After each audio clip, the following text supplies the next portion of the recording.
Hello, everybody.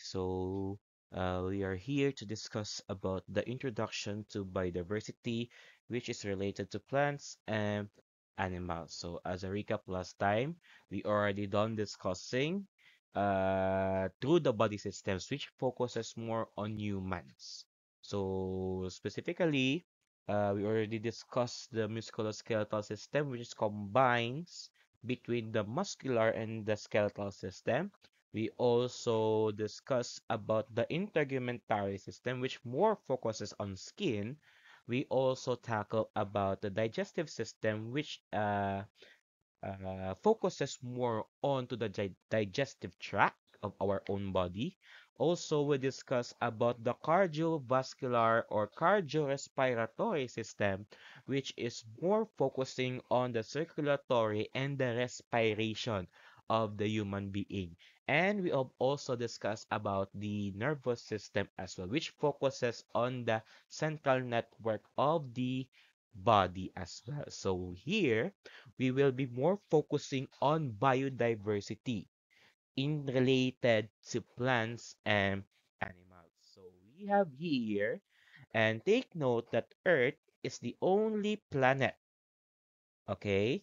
So take note again that Earth is the only planet in the solar system that is capable of supporting life. So which means ang Earth lang ang may kaya nga makahatag or makagive or makasupport sang life sang isa ka organisms.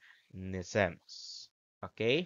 And we have here also the biodiversity. When we say biodiversity from the word itself, bio and diversity, bio means life, which literally means the diverse of life of every organism. Or shall we say in the definition stated here, it is the variety of the living organisms in a certain environment that ensures the continuity of life. So in short, gina make sure mismo that there will be a continuous or continuity of life. And also take note that different organisms or organisms itself, they have different ways of coping with their environment. For example, in terms of animals, as we all know, some of the animals are considered as warm-blooded and cold-blooded animals. Okay? So, for example, we have here the penguins. Penguins, they are known as a warm-blooded animals, but they can adapt to the certain environment which is in the cold areas. Okay? Another example we have here is what we call as the plants.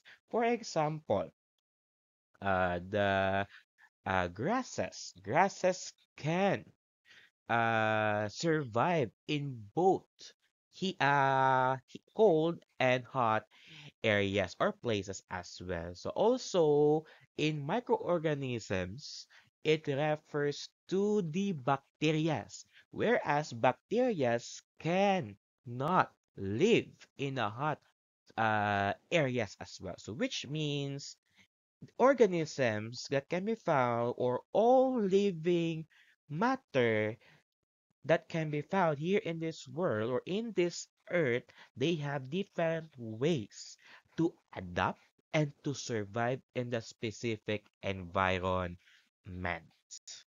So we have here the taxonomy. So there are millions of animal species on earth. And take note, living organisms are classified according to their groups. Why is it those animal species, or shall we say species, they need to be classified so that they can know or we can know the different groups that can be found in a specific organism, whether the organism is plant, whether the organism is animal, or shall we say whether the organism are prone to microorganisms. And those classification which according to their groups, it is known what we call as the taxonomy. Okay? And we have here also a person that introduced to us Sorry. It's the taxonomy. It is the, sino ni siya? Si Carlos Linnaeus. Carlos Linnaeus is known to be the father of taxonomy. Okay, so siya ang nag-introduce sa ato, or shall we say, he is the proponent of what we call as taxonomy. Or another thing, he created what we call as the taxonomy. Also, he is the proponent of binomial nomenclature. When we say binomial nomenclature, it is the way of naming living organisms, or shall we say, the scientific name of that specific organism. It is considered what we call as the binomial nomenclature. So which means Carlos Linnaeus, we are thankful to Carlos Linnaeus because we have already names of the following organisms that can be found here in this earth. Okay? So in taxonomy, it consists of the following abbreviation. Okay? In taxonomy, again, it consists of the following abbreviation that stands for D, K, P, C, O, F, G, S. So, ano ni sila ang D, K, P, C, O, F, G, S?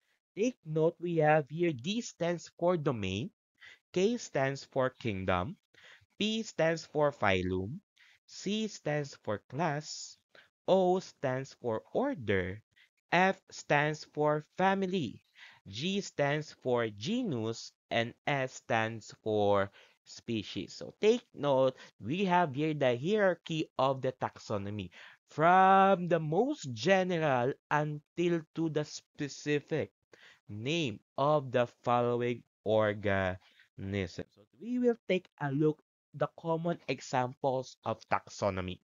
So the name of the scientific name, we have here the example of humans. Okay, again, we have here the example of humans. The scientific name of humans are considered as Homo sapiens, or shall we say, the binomial nomenclature of humans is the Homo sapiens. Okay, so they will start at the pinaka-general gid sa first, which is the domain. Domain can be found in the Eukarya, okay? Followed by the kingdom, which is from the Animalia. Phylum within the Chordata. Class starts with the Mammalia. Order, which is classified as primates.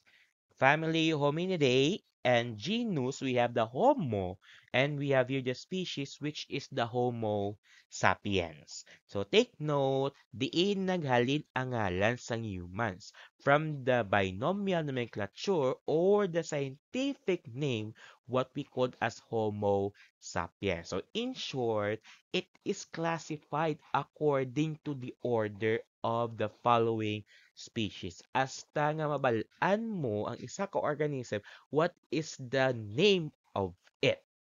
Okay? So we have here another set of examples. So we will more focusing on the common examples. Okay? Pinaka-foremost common example is foremost example is the Homo sapiens, or shall we say the humans as well. So we have here another familiar organism, which is the dog. Okay, scientific name of the dog or the binomial nomenclature of dog is the Canis familiaris. Okay, it starts again with the domain, which is the Eukarya, kingdom, which is Animalia, phylum, Chordata, class, Mammalia, order, which is Carnivora, because dogs are considered as carnivorous. Okay, but some of dogs can adapt eating uh vegetables as well. So which is order carnivora because scientifically dogs are carnivorous. We have here also the family which is Canidae, genus Canis, and the species, the name of the species is Canis familiaris. So in short, this is the name of the dog in the taxonomy as well.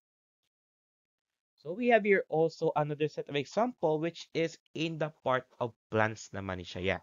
So we have here the example of pea.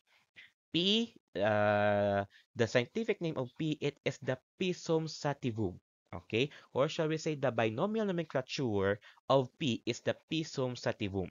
So still, we have the domain, which is Eukarya, followed by kingdom Plantae, phylum, which is Magnoliophyta, class, which is the Magnoliopisda, order, which is Fables or Fables, or which is considered as the family of Fabaceae, and genus we have the Pisum, and the species is the Pisum sativum. So take note, from domain until to the species, it came from the generalization until to the specific kind of organisms, or shall we say the naming of the organisms. Okay. So we have here, as of this writing, there are 1,367,555 kinds of animals that vary in many ways. So which means we have diverse of organisms that can be found here in this earth. Okay, 62,305 are known as vertebrates. So these vertebrates known as the animals with backbones, which includes mammals, birds, reptiles, amphibians, and fishes as well.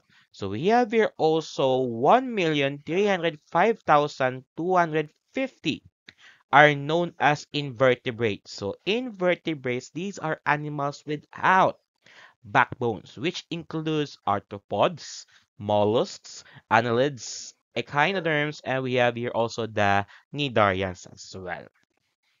So we have here arthropods, which is focusing more on insects, mollusks, which more focuses on shells, or shall we say the corals as well.